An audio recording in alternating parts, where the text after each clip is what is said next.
بسم اللہ الرحمن الرحیم۔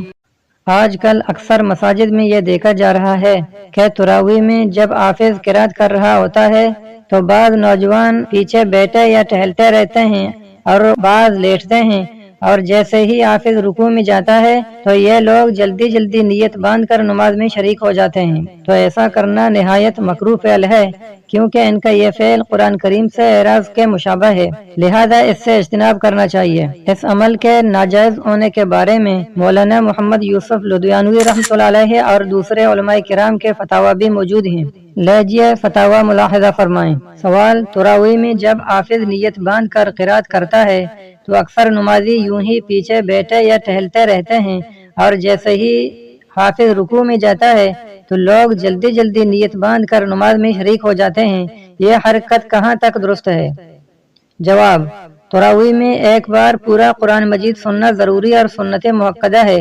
جو لوگ امام کے ساتھ شریک نہیں ہوتے ان سے اتنا حصہ قرآن کریم کا فوت ہو جاتا ہے، اس لیے یہ لوگ نہ صرف ایک ثواب سے محروم رہتے ہیں بلکہ نہایت مکروہ فعل کے مرتکب ہوتے ہیں، کیونکہ ان کا یہ فعل قرآن کریم سے اعراض کے مشابہ ہے۔